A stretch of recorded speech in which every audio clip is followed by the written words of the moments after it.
regular board meeting. Please stand for the Pledge of Allegiance. I just can't move it. I pledge allegiance to the flag of the United States of America and to the republic for which it stands, one nation, under God, indivisible, with liberty and justice for all. Honor the Texas flag. I pledge allegiance to thee, Texas, one state, under God, one and indivisible. That's what I was turning around. Can we see if Mary's on Zoom? Mary Salmi, are you there? Mary Salmi had said she would be on Zoom. Otherwise, we've got quorum because we've got 6. There she is. We've got quorum, we've got 6 present and 1 on Zoom. Hi, Mary.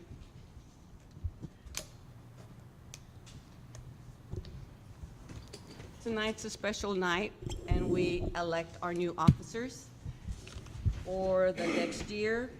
And I just want to say that leadership is not about power. It's about responsibility. And we, all board members, we all have a big responsibility. And I'm happy to nominate Ann Halsey for our president. Can I hear a second? Second. Second from Ms. Villapando. All in favor, please raise your hand. And now I'm going to hand the gavel over, and she will continue the election of officers. All my best. Thank you, Clem. Thank you, Clem. I can only hope to do as a portion of the great job that you've done. So I appreciate your confidence, and thanks to my colleagues. I would like to entertain a motion for vice president, and I would like to offer a motion to nominate Clem Cantu as vice president. I'll second. Second from Trustee Kane. All in favor, please raise your hand. Oh, 7-0. And then I would entertain a motion to nominate somebody to serve as secretary this year. I'll make the motion to nominate Margie Villapando. I second. From Ms. Cantu, seconded by Mr. Shanks. All in favor, please raise your hand. 7-0. All right. Thanks, everybody. We will carry on now into the public hearing to discuss the proposed tax rate for 2023-2024. Good evening, board. Presentation.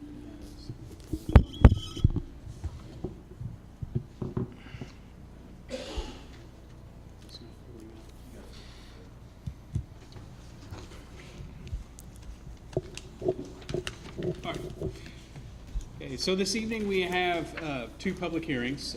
Public hearing to discuss proposed tax rate for the fiscal year 23-24, followed by the proposed budget for 23-24. It is required by Texas Comptroller and state law that school districts, water districts, and any other taxing unit must hold a public hearing to discuss tax rates.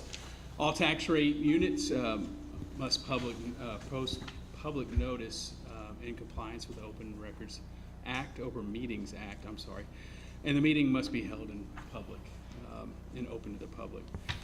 We as district provided notification of this opportunity through the daily record and also back in our May 15th board meeting. So just looking back at the trends, our tax rate trends going from 18 to 22, you can see the total tax rate, which is composed of your maintenance and operation tax rate and your interest and sinking tax rate, has decreased in 2018. You can see it goes from 1.41 to current year of 22 to 1.13. A few things to keep in mind, right? What we're doing tonight is proposing a tax rate. Our actual adopted tax rate will come August, September. The delay is caused due to the fact that our certified rates from our county appraisal districts have not been certified. That won't happen till July, August timeframe. So in order to set that budget in motion that we need to do tonight in June, we have proposed rates. So keep in mind that these are the highest rates that we would propose. We look to actually bring forth in August and September a lower rate, but tonight you can see our proposed tax rates for fiscal year 23-24. Our M&O rate is 0.8550.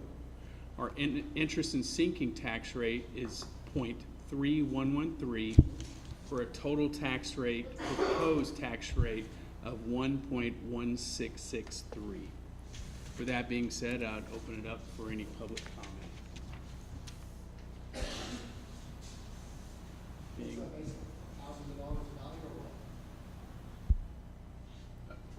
I didn't hear the question, I'm sorry. Is that $1.16 per $1,000 value or what? It's per 100. Yes.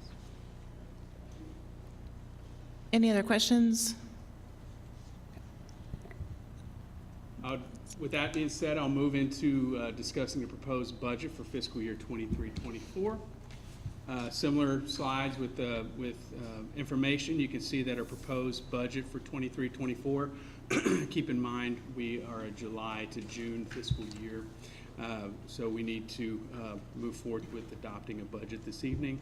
But you can see here our M&O rate, our total revenues for M&O, our maintenance and operation side, is $79,553,218. Our total expenditure in our M&O side is $105,401,934 with a total deficit of $25,848,716. Food service, you can see that our total revenue projection is $5,498,750. Total expenditure projection is $6,226,903 with a total deficit of $728,153. Our debt service INS side, you can see that our total revenue is $28,948,361. Total expenditure of $28,983,361 for a total deficit of $35,000. With that being said, again, I would open up for public comment.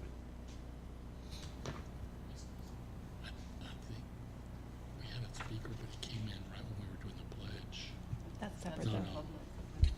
no. Oh, is there anybody in the gallery who would like to ask a question either on this public period comment or on the one previous? Mr. Bauerkamper? It's on budget. Sure. Would you want to come to the mic, please? I was running in and the clock in my son's car said I had time. I'll go with that lie.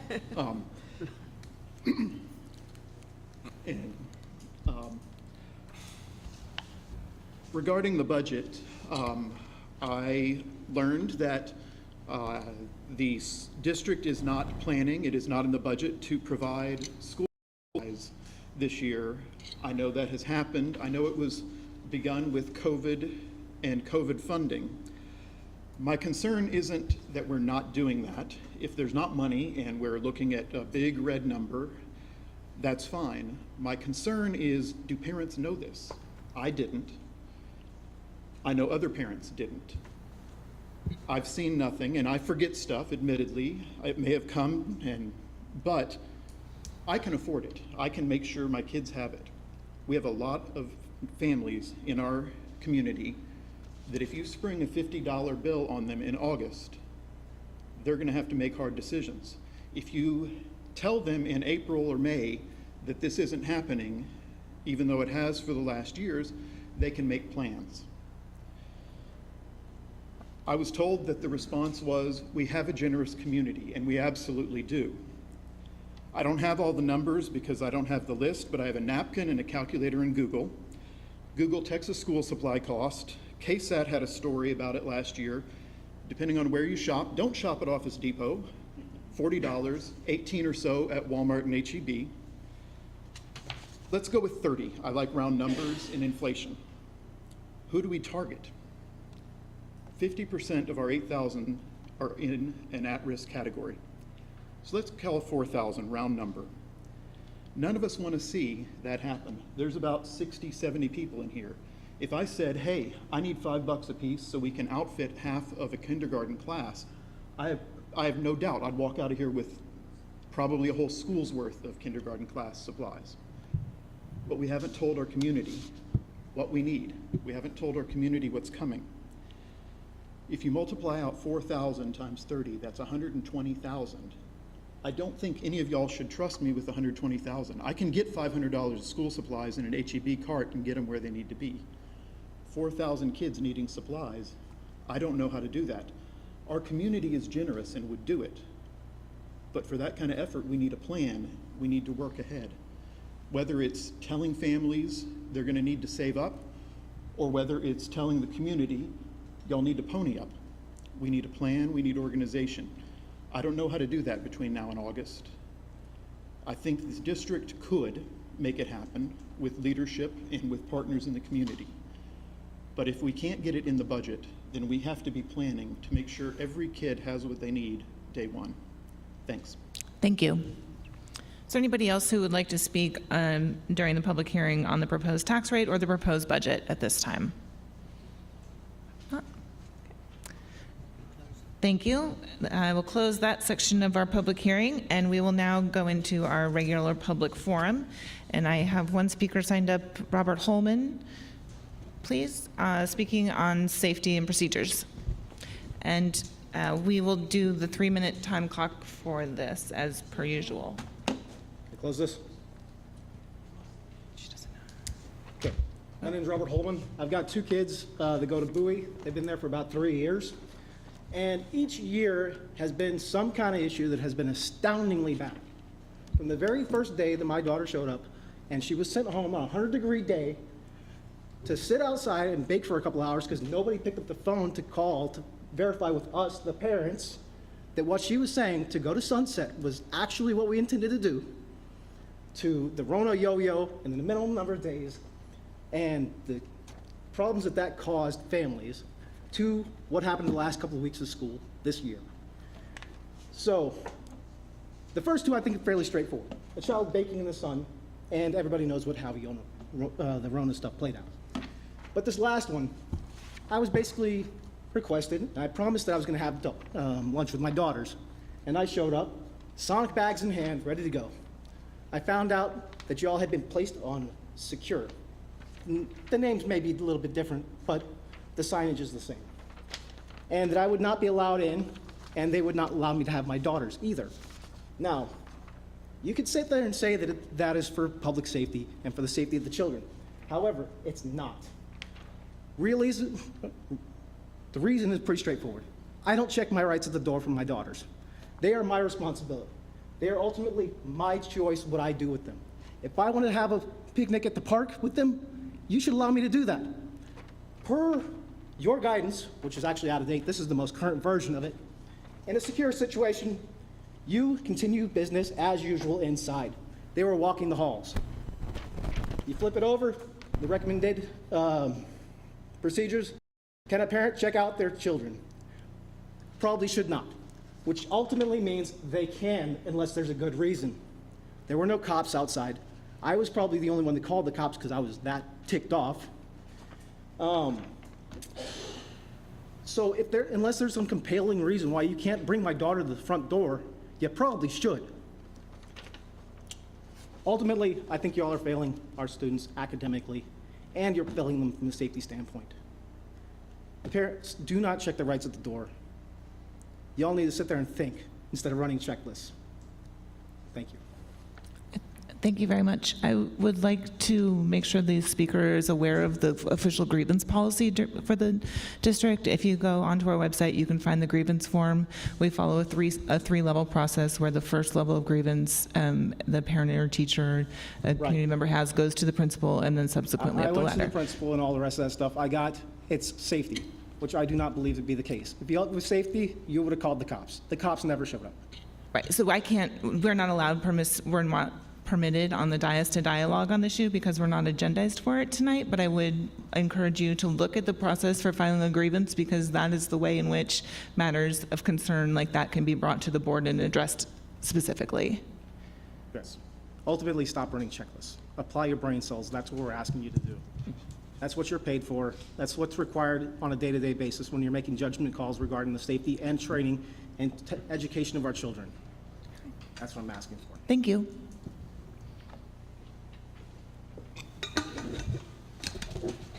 Okay.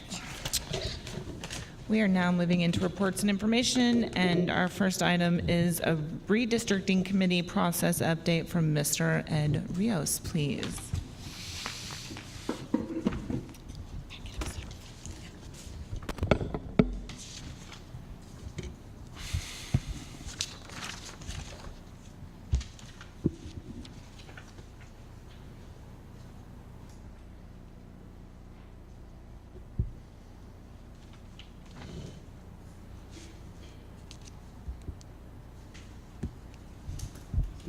I'm just looking for the presentation. I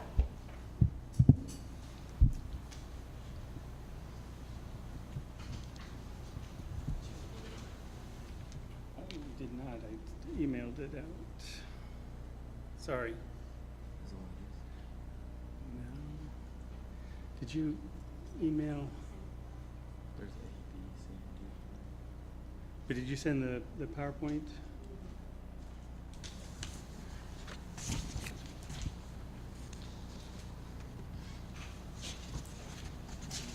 Different things, the actual PowerPoint that has all the information.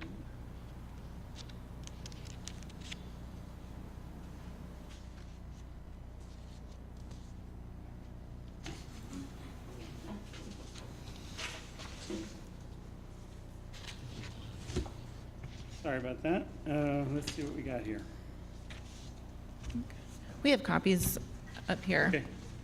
I'll just bring it up just for me, but I won't be able to present it. I think the presentation, if it's not already on our website too, will be on the website after tonight's meeting so that people can refer back to it and look at it. It's on there.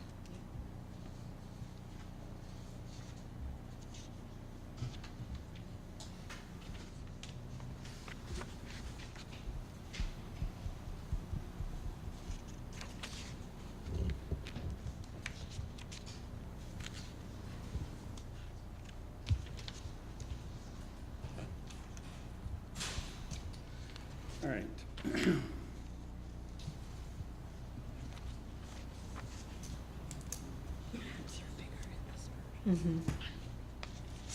So you should have a PowerPoint, some slides in your packet there. Let me just bring it up here.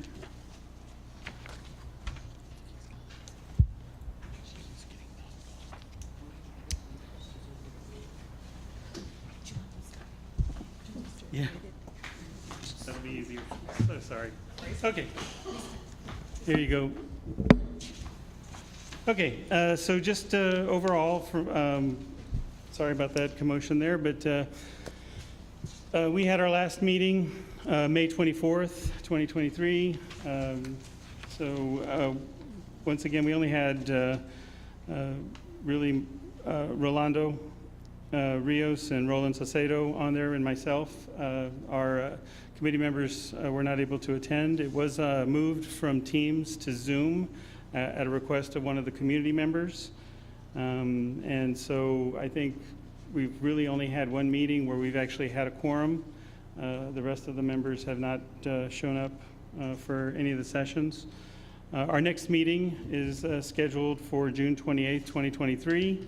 It is, I am asking everybody to be there in person because the virtual meetings just haven't panned out. I did put in a request to get the library, and that's been submitted in there. I haven't gotten a response back, but I do have one of the rooms requested at the library that was available for that evening. If not, I talked to Mr. Fernandez here, and he said that if that doesn't work out, we'll have a place somewhere in the district that we can utilize for that meeting. What we need, because it's going to be in person, is really the ability to project up. Attorney Rolando Rios will be presenting with his laptop, with his software, so we'll be able to really kind of zoom in and zoom out and really see the proposed changes. So during this time, in order to really stay on schedule, we've gone ahead and come up with 4 maps. These four maps are up on the website, and I'll kind of go through a summary of each of them.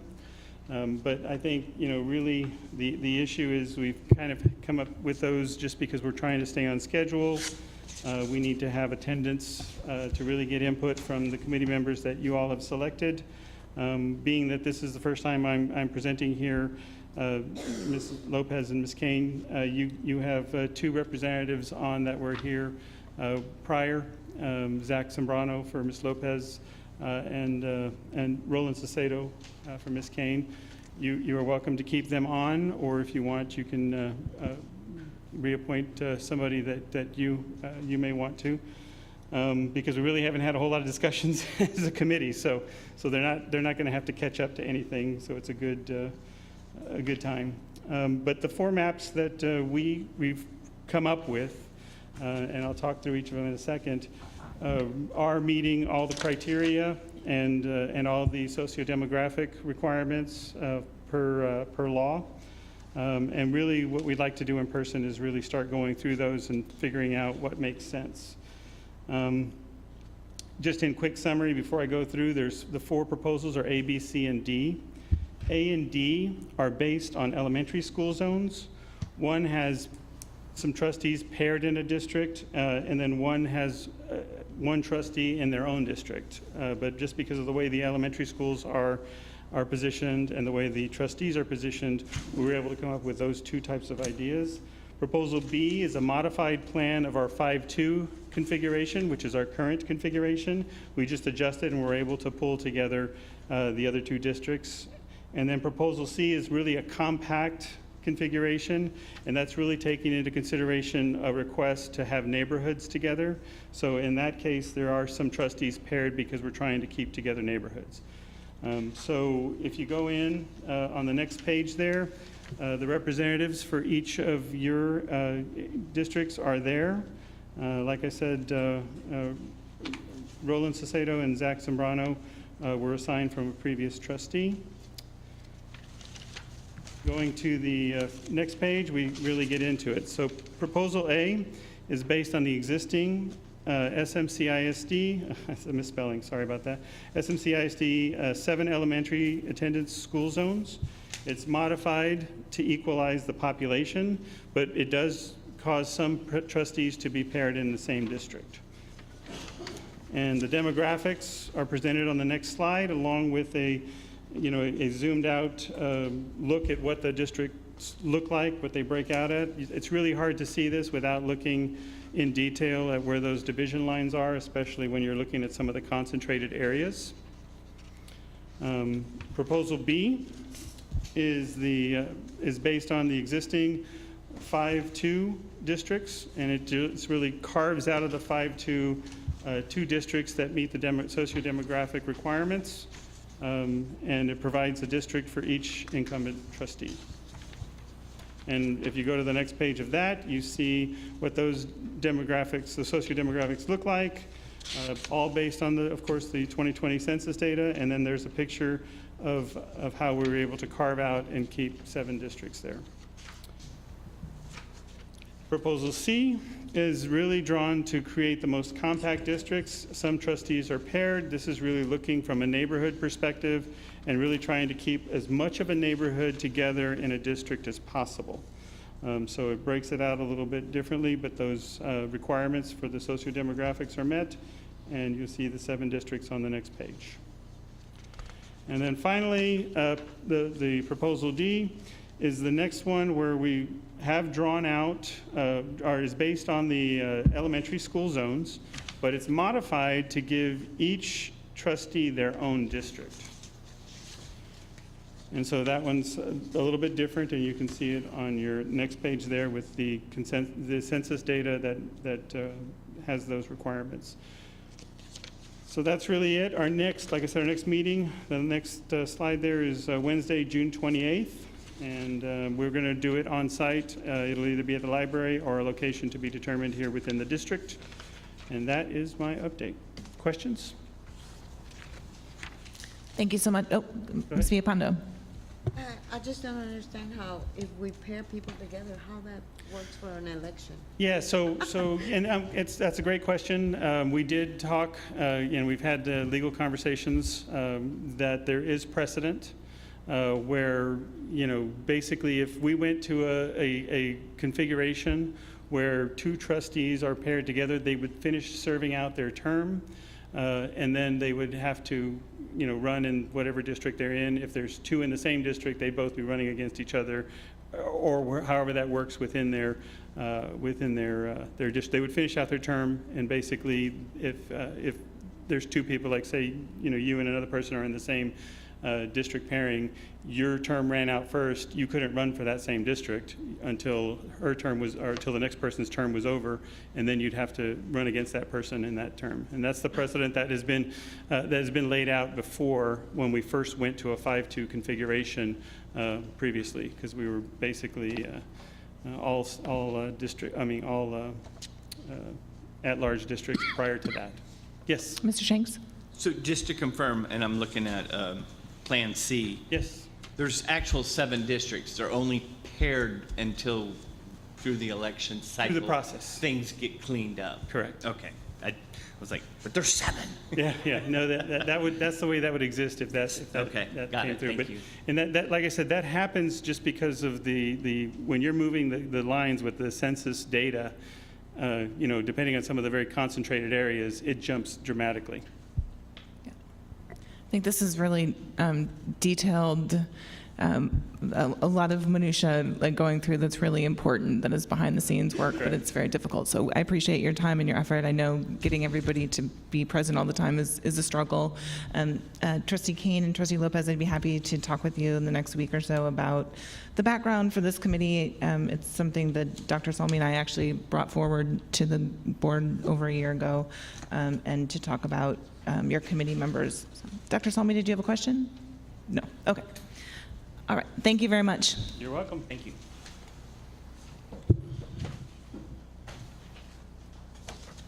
And now we'll move into the 2023 EOC-STAAR preliminary report.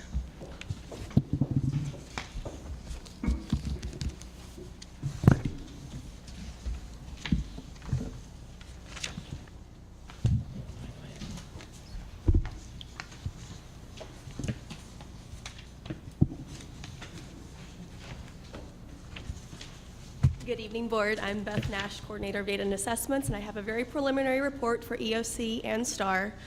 We are going to go over some review of timelines we'll be having, as well as the performance levels, before we actually get into the data. So our timeline information for EOCs, we've already received the performance levels of Approaches Meets Masters. That was shared with the district on May the 31st. So that's already been communicated through parents, through various phone calls, and it will be available on the parent portal on June the 30th. Those are the dates from the state, so we can't control the push out of that. But we are able to use the single sign-on where parents can access their students' information home access center, and there's a click for testing scores. They can do that one-click button. It takes them straight to the parent portal, and they can see their student STAAR scores from this year and all previous years as well. It is a slightly different interface, so if you've logged on in previous years, it may look a little bit different, but all of the information is still there. For grades 3 through 8, we will not receive Approaches, Meets, or Masters until August the 11th as a district, and parents will not have that available in the portal until August the 16th.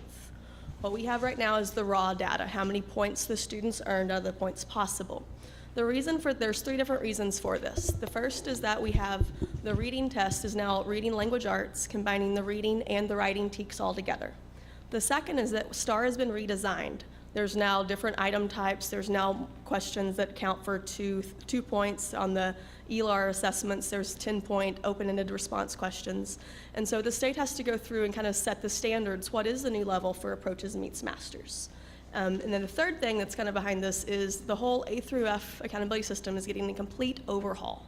So those 3 things combined all in the same year are making it extremely difficult to be able to give you any sort of concrete data. But just know that as soon as it's available, that's my priority, is to get it to you in a way that's clear and easy to be understood.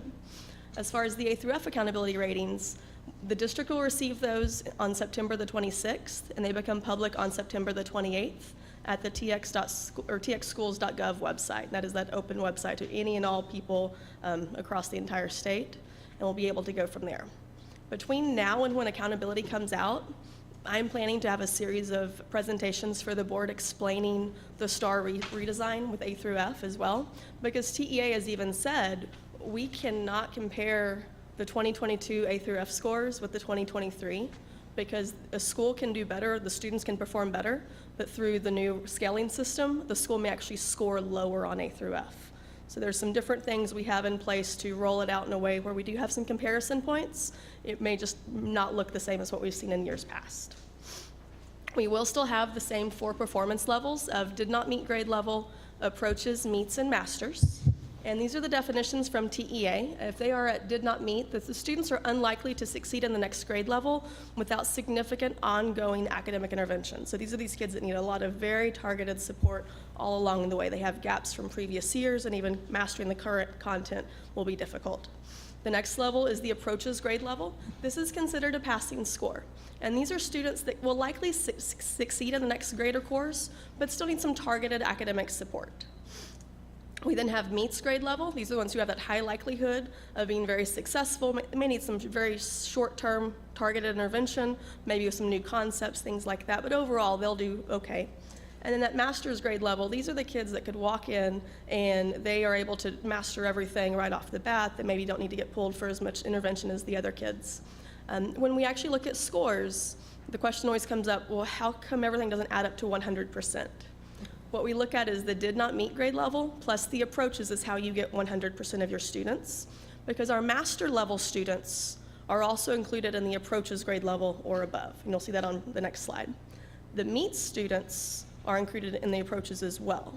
So that's the important thing to remember. The more students we have at masters help drive up our overall average because it's adding to our approaches and our meets. Same thing with our meets students. The meets students are included in the approaches, so it helps pull those students up as well. Looking at Algebra 1 EOCs, I did include all 4 performance levels with the state average, the district average, and then a breakdown by our 3 campuses that do have algebra. I do want to highlight that even though this is just a preliminary report, Goodnight and Miller both saw an increase at their approaches grade level. Goodnight increased by 4 percentage points, and Miller increased by 5 percentage points. The state only increased by 2 percentage points. So our middle school algebra students increased at a rate higher than the state, and you'll see that we're very close to that state average. So once again, I don't want to take away the work of the principals to present, but I do want to highlight some of the celebrations that we should be having as a district. San Marcos High School, you know, those students, that's where we have a lot of our EOC retesters. And so that's where those students get involved. Once we have more clear data, we'll be able to determine the rate of our first-time algebra testers versus what is the passing rate of those retesters to really look to see who are the different students making up that student population. For our English EOCs,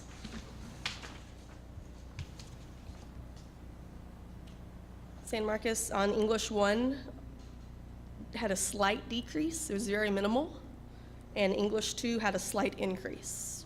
And this is the test that probably had the biggest change with that essay that had been included being in a different format. The state did see increases across English 1, but stayed relatively the same at English 2.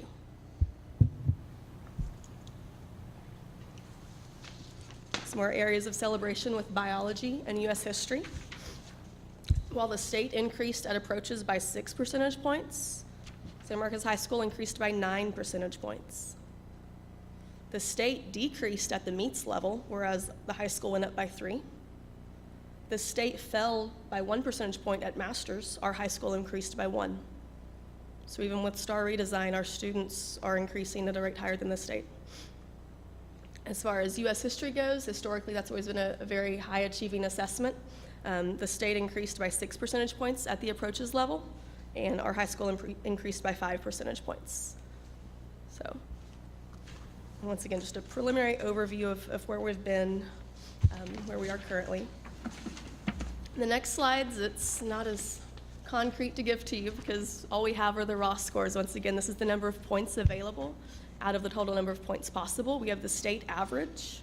And for our campuses that are at or above the state average, I've highlighted those in blue. So for 3rd grade math, you'll see the state average was 19 points out of 37 total. Crockett, Hernandez, and Rodriguez are all at the state average. Looking at fourth grade math, Crockett is there, and then Mendez is right behind, one point away from the state average. Fifth grade math, state average is 24. We have Hernandez and Crockett both there. Same thing, Mendez and Rodriguez are extremely close. Science, the last one on this slide, the state average was 21. We had 2 campuses exceed that with 23 points at Hernandez and at Rodriguez. So I am optimistic that when the scores come out, it's going to be something that we can continue to celebrate, because our elementaries this last year, those were our celebrations. I will say that on the raw averages of EOC, our high school was just a little bit below the state averages. So for us to have consistently campuses at the average or above leads me to think we'll be in okay shape. I know there's been a lot of apprehension around things, but the numbers are, they're something I can get excited about, and they're not even my numbers.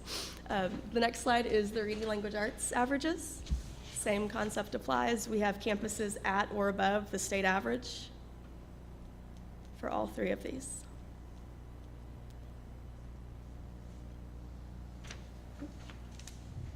And then going into the middle school, we have our 6th, 7th, and 8th grade RLA assessments. Once again, the raw average for the state versus what we have across the district, and then at our 2 middle schools. Overall, the middle schools are very close in comparison. That 7th grade RLA, there's a little bit of difference between Miller and Goodnight, but otherwise they're very close. And then the math slide looks a little different because we only have 6th grade and 8th grade listed now. Reminder that at middle schools that our 8th graders are in algebra or higher.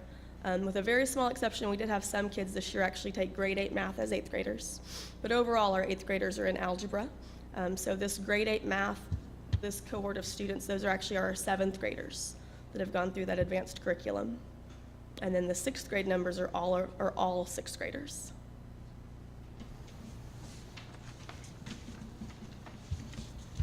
Lastly, we have 8th grade science and 8th grade social studies.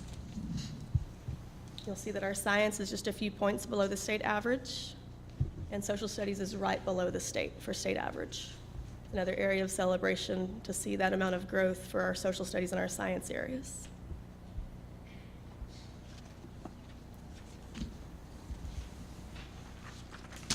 That was all that I had. Are there any questions? Great, thank you. I had one question. I'm assuming we'll see this again in August when we get the official numbers back. And at that time, can we also get the historical numbers? I think this is helpful to see in its raw form, and I appreciate the highlights that you've made and the things you've called out for us, but it's also helpful for us to see, I think, the year over year. Yeah, so that is not a problem at all. Great. Any other, Dr. Salmi had a question. Hi.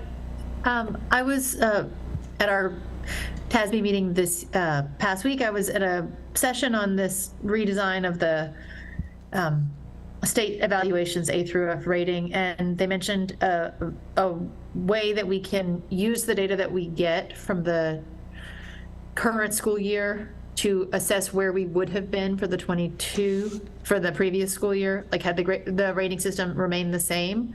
So using our current data to put it into the previous rating system. Is that something that you're familiar with, and will you be able to provide that kind of analysis for us so that we can share it with our community to make sure that we are really clear with all of our community about the changes that have happened, that Texas has put in place that will reflect the accomplishments of students who graduated more than a year ago, but are being reported now. I just want to make sure that we are really doing everything we can to tell the story of what's changed in the grading system so that people are prepared for how that is reflected. Yes, most definitely. We will be including those what-if reports, is what they're being called by the state, and that is using the 2022 data run through the new accountability framework to show what the A through F scores would have been, and that will be the new comparison point that I was referencing to. That's very important for the community to understand. Well, had last year's scores been under the new system, here is the cut point, And so now we can hopefully see the growth that will be coming of that. That will most certainly be something that I will review in the upcoming sessions through August and September, as well as the impacts of that CCMR lagging indicator that they've changed tremendously, the cut points that are required, and those students left our doors over a year ago, and we've had no opportunity to do anything to correct that. So definitely something to make sure the whole community understands going into it why the scores are the way that they are, and that way moving forward we can all speak intelligently on what goes into A through F and what is being done to make sure our students are being successful. Thank you. Yes, you're welcome. Thank you so much. You're welcome. Now we'll have a safety and security initiatives operations update from Mr. Wozniak, please. Good evening, President Halsey, Dr. Cardona, and board. Tonight's operations update will just be a brief safety update by me. This is notice that an intruder detection audit was conducted by the Texas School Safety Center, and a corrective action was put into place due to findings. There'll be more details given in closed session, but the plan and timeline on how these findings will be corrected are as follows. We will set forth a district directive that no employee shall unlock a door and disengage a lock ever. Each campus shall audit staff keys and determine if anyone has an unauthorized key that fits an exterior door. 3, any staff member wishing to have a door unlocked after hours must make a written request to campus admin and lead custodian to make arrangements. 4, maintenance will change out any exterior door core that allows a teacher's room key to access an exterior door. And 5, a daily perimeter door check will be performed at every campus every day before the first bell by the lead custodian or designee. All changes will be completed and go into effect by the first day of school. That completes my operations update. Any questions? Thank you. Thank you. And we will now have a finance report on the ESSER III update.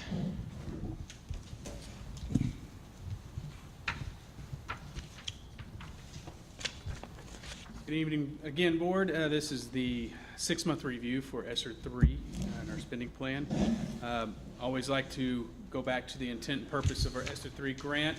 The intent and purpose of the grant was to provide funding to help safely reopen and sustain safe operations of schools and address impact of coronavirus pandemic on students.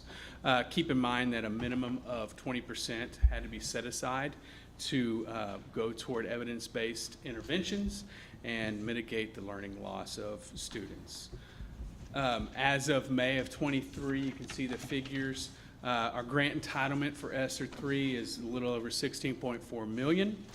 Grant activity to date, well, in May, we were a little over $16.1 million with an encumbrance of a little over $306,000. Meaning that we've utilized our ESSER III grant to its full capacity. Any questions? Thank you. And Mr. Doyle, are you also giving us the public notice of federal grant applications report? Yes, ma'am. Terrific. Public notices this time of year. So this comes about to a recent change in CB local and really throughout all policies and districts, whereas districts shall provide notice of federal grant applications through an information item at a board meeting. Districts shall also make available opportunities for public input as required by law. The way we have provided public input, we've had different stakeholder meetings, needs assessment processes throughout the shaping of these grant applications. So we've done that. So our federal grant entitlements, the federal grants, if you will, that San Marcos CISD will submit, the 3 bulleted ones are the 23-24 ESSA Consolidated Federal Grant. ESSA's Every Student Succeeds Act.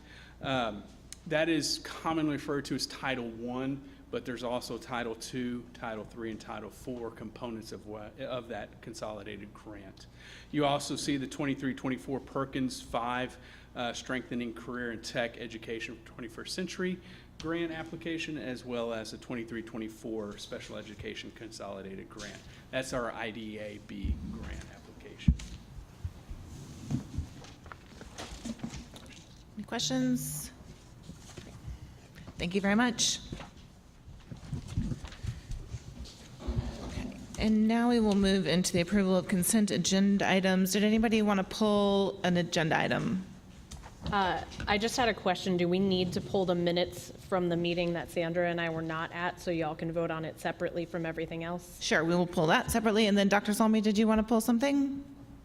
No, I didn't want to pull anything, but I do want to just clarify the correction that was made to those minutes.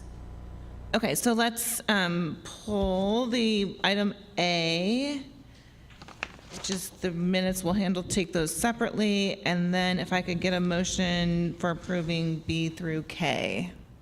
I move. Moved by trustee Kane, seconded by trustee Cantu. Any questions on B through K of the consent agenda items? Okay, all in favor of approving, please raise your hand. Have anybody against, please raise your hand. 7-0.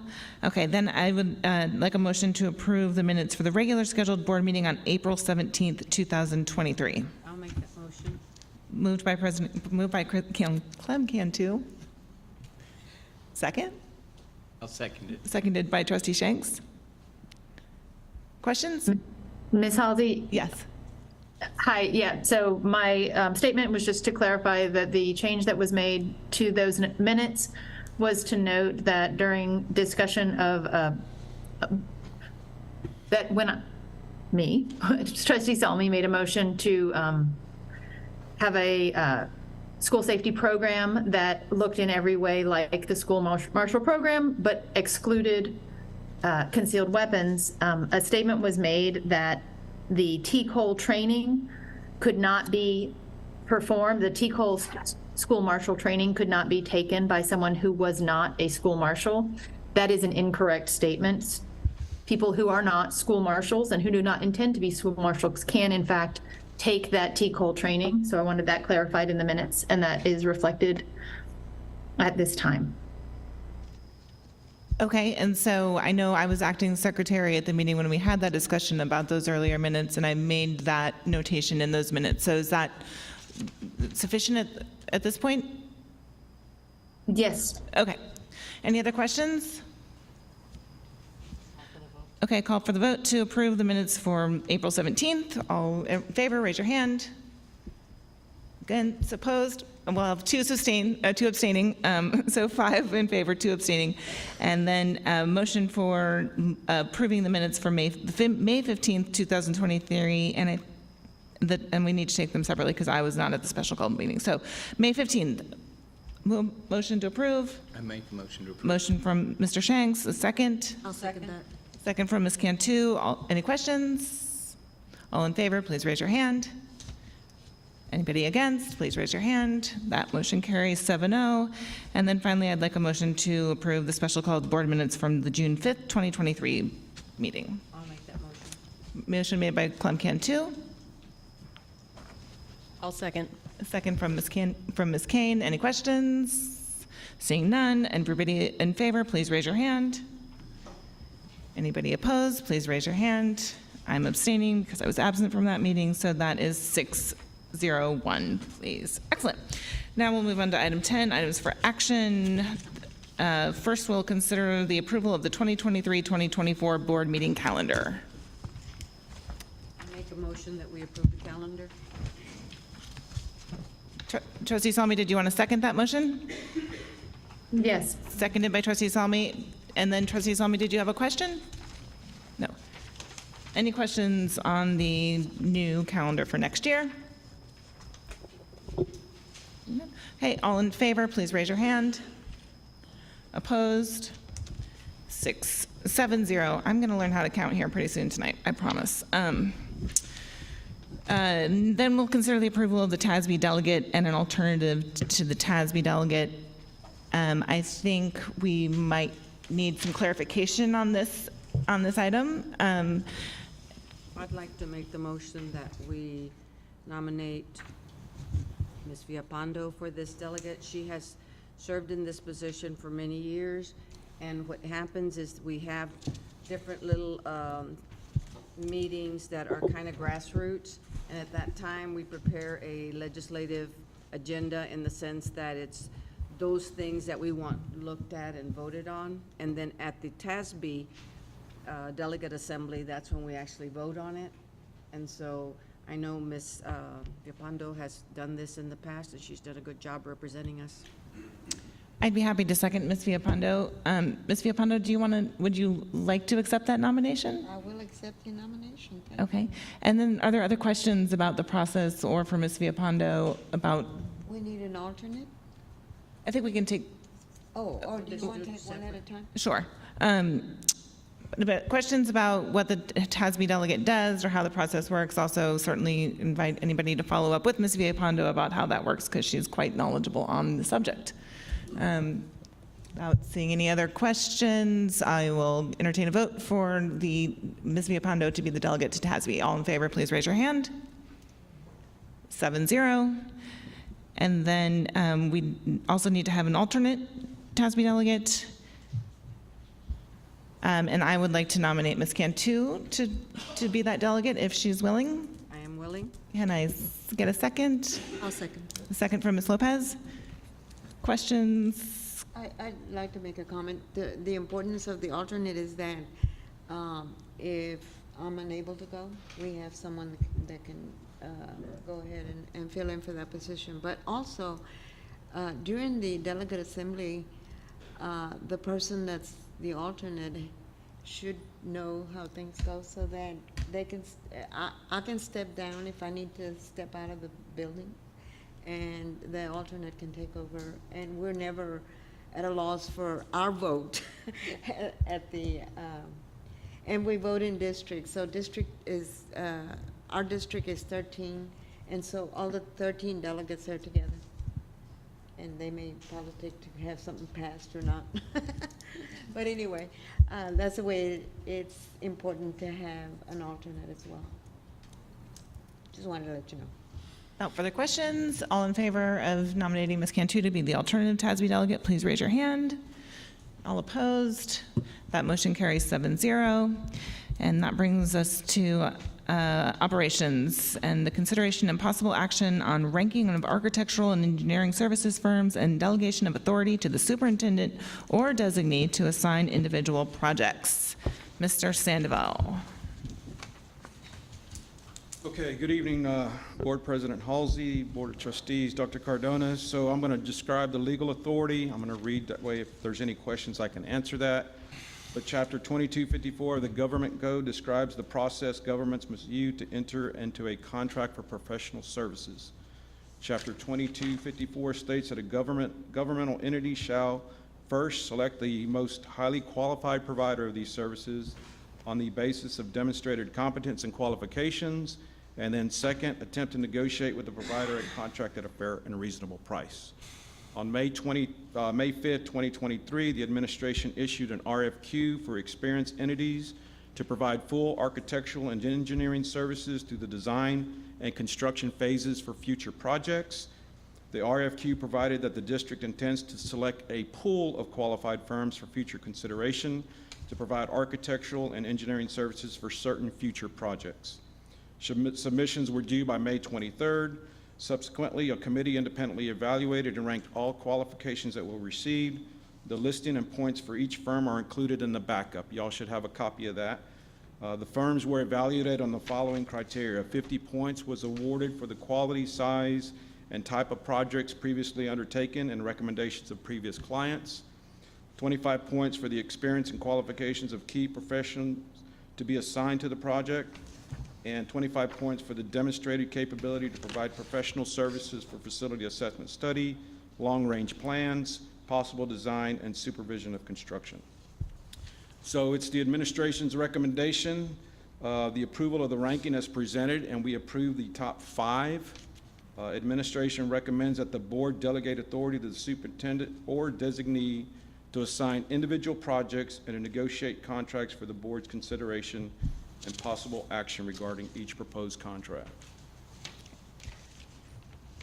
Can I say that back to you in layman's terms to make sure that I understand? Please Thank you. do. So administration is asking us, they've gone through the RFP process and we have these submissions, and now the top 5 of those, you're asking us to approve those top 5 for y'all to determine at which point you need to entertain or hire one of those organizations to carry out part of the bond projects that we've just passed, correct? One or multiple. Okay, and then assuming that we do that and we give you that authority, is it fair to ask that going forward, as those projects are assigned, that you just keep us briefed on who's doing what and how that's working? Yes, without a doubt. Okay, is there a motion? I'll make that motion. Motion made by President Cam 2 to recommend the approval of the ranking as presented and approve the top 5 and assign the board, the superintendent or his designee to assign individual projects and to negotiate contracts. I'll second. Dr. Salmi seconds. And then any other questions for Mr. Sandoval or for the superintendent? I did have a question, just to clarify. We are choosing 5, and those 5 could all be awarded contracts. It could be, depending on the experience, Okay. depending on the projects, but for right Okay. now, we need these 5 in the pool, and we'll make those decisions over the next couple of months. Okay, thank you. And you'll keep us up to date. Yes. Any other questions? Great. All in favor, please raise your hand. All opposed? That motion carries 7-0. Thank you very much. And now we will consider approval of the Marshall TASB policy language. Mr. Wozniak?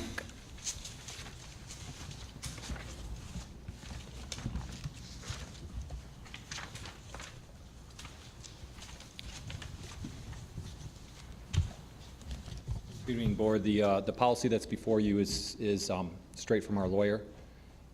So it's pretty black and white language as far as what's been used in the rest of Texas. So that's what's up for consideration tonight. Okay, and so the legal language that's in red here, is this coming from the state and then we adopt it because we are now entering into this program locally? Yes. Okay. Yes. Is there a motion to approve the Marshall TASB policy language as presented? I make a motion that we approve the board regulations governing school marshals as written. I'll second. Motion made and seconded by Mr. Shanks and seconded by Ms. Cantu. Do we have any questions for Mr. Wozniak or Mr. Cardona? I have one comment, and I can't find it right now. There is one spot in here where it says he specifically, referring to school marshals. Can we just make sure that it continues to be either way? I will try to find it and let you know where that was. It's a lot of pages. So, Dr. Salmi? yeah, so we're talking about the San Marcos CISD board regulations governing school marshals, correct? Yes. And number 2 allows for a school marshal to carry their concealed weapon on any school premises in SMCISD and at any school function. Do I understand that correctly? Yes, ma'am. Yes. Okay, so that is, in my opinion, in opposition to the plan we were presented, in which we presented to the public, in which we would have school marshals at elementary schools. So I want to make that known, that it was my impression from the plan we were shown that there would be a school marshal at our elementary schools because we have SROs and we hire designated and marked security officers for other events. So that seems to me to be quite different than what we were presented with and what we shared with the public. Mr. Wozniak, can you address that?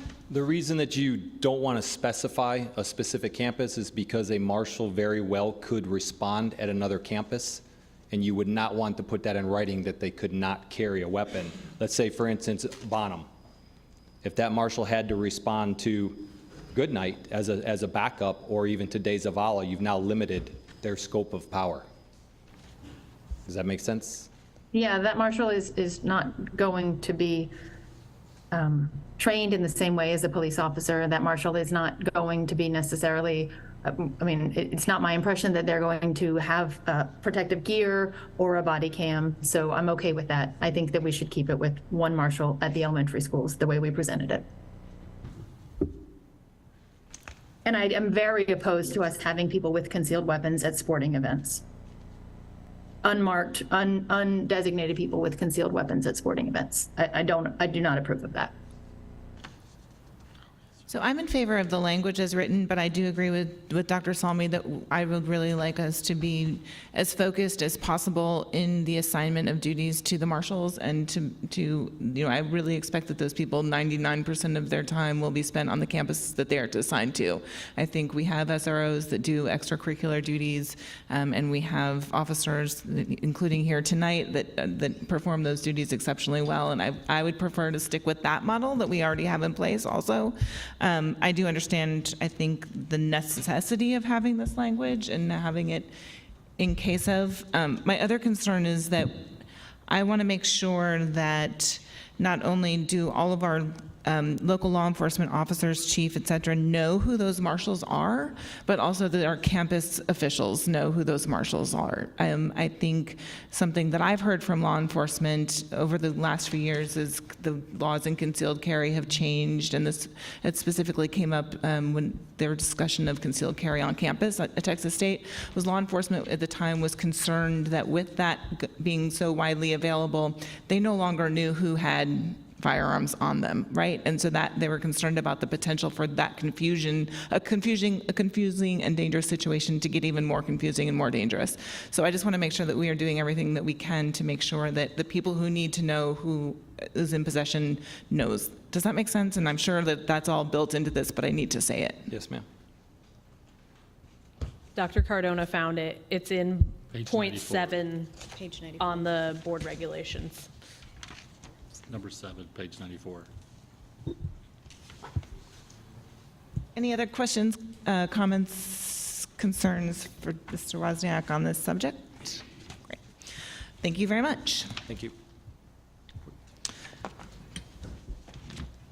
And Mr. Doyle and Ms. Garcia will now, So are we going to vote on this? or- we have a Oh, I'm motion sorry. and a Second. I missed the motion in the second, my fault. Yes, please, all in favor of approving the Marshall TASB policy language, please raise your hand. All opposed? That motion is 6-1. Thank you for the reminder. And now we'll move into the finance report and action. Okay, beginning on page 100 of your board book, you'll see the action item to consider the possible, and consideration of possible action to adopt the 23-24 budget. Keep in mind that it's critical that we adopt the budget tonight, in that we will open up our budget in July. So again, I just want to remind the necessity that we adopt the budget. You'll see 4 options though. Option 1 are the figures that I presented in the public hearing. You'll see option 1 on page 101. You'll see that the teacher starting pay is $53,500, and then also the general pay increases longevity with teachers only. On page 102, you'll see the reflections of those figures, right? And again, these are the figures that I presented with our total revenue of just over $79.5 million, with the total budget expenditure of a little over $105 million, with a a deficit of a little over $25.8 million. You'll see option 2 on page 103. Again, this is teacher starting pay at $53,500, and again, the general pay increases as presented there, with an increase of $31 in health insurance. And on page 104, you'll see again the implications of that, right? Again, the revenue doesn't change. Our total expenditure goes to 105.7, and then it all causes a deficit of a little over $26 million. Option 3, again, teacher starting salary pay of $53,500. Again, the pay increase percentages, and then this is increased longevity for all employees. On page 106, you can see the implications of that move. Again, revenue stays the same. Expenditures 105.7 million, causing a deficit budget of a little over $26 million. And then finally, option 4, starting on page 107, you'll see the teacher starting pay again, same figure, $53,500. The pay increases already presented, and this is the increase of $31 for health insurance and an increased longevity for all employees. And again, on page 108, you'll see the implications of that move. Revenue stays the same. Our total expenditure budget now goes up to over 106 million, causing that deficit to increase up to 26.5 million. With that being said, turn it over to the board to review these options and adopt the budget as presented. Does anybody have any questions for Mr. Duo or Ms. Garcia? Thank you. Is there a motion to adopt one of these options? I make a motion that we adopt option 2. We've already approved the teachers' raises at 3%, other professionals at 2%, classified at 3%. We already agreed that we would pay the increase for the health insurance, and I am comfortable with option 2. I'll second that. Dr. Salmi? And I'd like to ask for an amendment to include all speech-language pathologists, SLPs and LSSPs, in the longevity pay that teachers get. Speech-language pathologists are not considered special ed teachers, and including them in the longevity pay would cost approximately $2,000. Would cost how much? $2,000. A person? No, total. There's only 4 of them. Oh, there's only 4. Is that correct? So with that being said, we have to approve an option now, but with the increase that you're speaking of, it would change these figures as presented. We can always come back and amend in July, August to make these changes as recommended, but we're looking at adopting one of these plans tonight as Okay. presented. So in August, we can change to add the speech-language Correct, yes, ma'am. pathologist to the longevity pay At increase. any point in time, you can amend the budget. Okay. Then I second 2 with no amendment requested. And did she second? You said She no did, she amendment? seconded. Yeah, no amendment. Ms. Cantu has moved the option 2, and Dr. Salmi has seconded option 2. Questions, discussion? Mr. Shanks? I do have some concerns with a large deficit, so I'd also like the district staff to come up with some proposals as we go through the year to see where we can save money so we don't end up, because the trending is we ended up spending even more. So I want to make sure that we've got some plans in place moving forward to see where we can trim in other areas. I think our business office would be very happy to find places to save money because we're getting so close to the amount that we have to keep in reserves since this option has us at 27 million, I'm sorry. And what we're required to keep is 24 million, and so I would encourage them to see wherever we can save. So HR is going to begin a process with our new budget, July 1st, of a staffing study. Thank you, HR. And so also, I think we should point out that the $10 million on facilities and maintenance, that is for the building of central office, correct? I thought it was 7. 6.9. The 6.9, sorry, I'm looking at the wrong line. So, but that'll not be a recurring cost. That should be spent out next year, and so that will not continue on. And then I had the question of, is the recapture itemized here, and I just don't see it? It's not, it's within your local revenue. It's already accounted for. Okay. The figure of that 79.5 million has the recapture figure factored into it. I would like to see it really spelled out so that we know, like, this is the actual money that's identified from the state, and this is the money that we're being penalized for, right, with the recapture, so that that's clear in this budget, just moving into the new year. Absolutely. Yeah, we can provide that. I also would say that, you know, if I had my druthers, I would be in favor of option 4, as I'm sure probably everybody would be. I'm disappointed that the state has not come through with an increase in the basic allotment and an additional increase for our teachers and staff. And without that, I think that option 2 is the most responsible position that we can take. So, any other questions, comments? Call for the vote. I was going to say something similar, except about option 3, which I also think option 2 is probably our best plan, but option 3, adding the longevity for everyone, you know, we're talking about wanting to improve our district, and one of the main, most important ways we can do that is make sure that not only teachers, but all of our staff people want to stay here. And that would be one way that we could do that for, given the amount of money we're looking at, not a whole lot more. And I understand the concern about debt, but $85,000 more on top of what we're looking at doesn't seem like a huge number to me. Right, but that plan, option 3, doesn't include that health insurance increase. Thank you. Right. You're So 4, it includes the longevity for everybody and the health insurance for everybody. And hopefully, you know, if the state does do some action in the special session this summer, we can come back in August and make an adjustment for the SLP teachers and also potentially other employees if the funds become available, right? Right. Okay, with that said, all in favor of option 2, please raise your hand. All against? That motion carries. We approve budget option 2. That was 6-1. 7-1, 7-0. It was Mayor, 7-0. everybody, it was unanimous. Yep. All in favor? I do have a question. Now that we've approved the budget, can I make an amendment, or do we need to wait to another meeting? Sorry, say that again? I do have a question. If we've approved the budget now, can I make an amendment for something, or do we need to wait till the next meeting? You can call it back. You can make a motion to reconsider an item. No, an amendment to the budget that we just approved.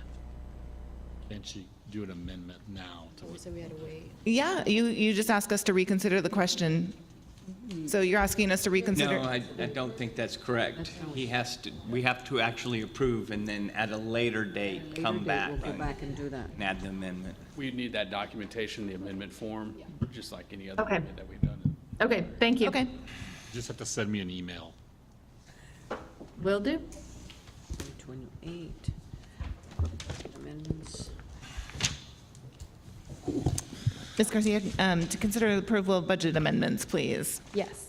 So on page 129, we have the budget amendments. These are going to be our final budget amendments for this year.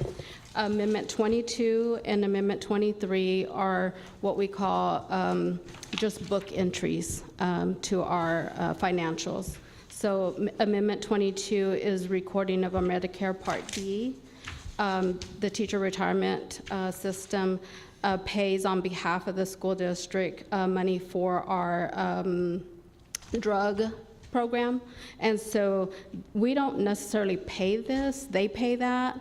So we just have to have a book entry. So you'll see this every year. It's going to be a constant. So we get these numbers from TRS, and this is just a book entry. So you increase your revenue and you increase your expenditures. So it's a zero wash on our budget. The same for Amendment 22, which is our commodities that we get for food service. The same thing, we have to show the amount that we receive from commodities. So those two we'll see all the time. Amendment 24 is just moving monies from one function to another to cover all of the expenses to the rest of this year. This doesn't mean that we're going to spend this money, but I'm just covering every function just to make sure that we have enough money to end the year. Does that make sense? Mm-hmm. Yeah. Is there a motion to approve the budget I'll make amendments? that motion. Made by Ms. Cantu, I'll second. seconded Ms. Lopez. Questions? Seeing none, I will call for the vote. All in favor of approving the budget amendments as presented, please raise your hand. All opposed? That motion carries 7-0. Thank you, Ms. Garcia. Thank you. And now I will move that we go into closed session as authorized by Section 551.071 and 551.074 of the Texas Education Code and 551.076 of the Texas Government Code. Thanks, y'all, for being here.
this final update is to let you know that all requirements set forth by the Texas School Safety to address the topic that we discussed in closed session have been completed. Corrective action plan was approved by the District Safety Committee and then shared in a training with the school in question. Corrective action plan was then shared in open and closed session this evening. I will now submit all the required documentation to the Texas School Safety Center to complete our corrections. Thank you. Now, do we need to accept the report? Is that what we need to do here? Okay. So can I get a motion to accept the report? I make a motion that we accept the report. I'll second. Made by Mr. Shanks, seconded by Mr. Cantu. Any discussion? All in favor of accepting the report as presented, please raise your hand. All against, please raise your hand. Mr. Cardona, you don't get to vote on this. I'm sorry, Dr. Cardona, but it is 7-0 is the vote on that, and now I would entertain a motion to adjourn. I'll so move. So moved by Ms. Cantu, Second. seconded by Ms. Kane. Canting. La, la, la, la. Tongue-tied, sorry about that. Ms. Kane, and all in favor, please raise your hand. All opposed? Thank you again. Have a great night. We'll see y'all in August.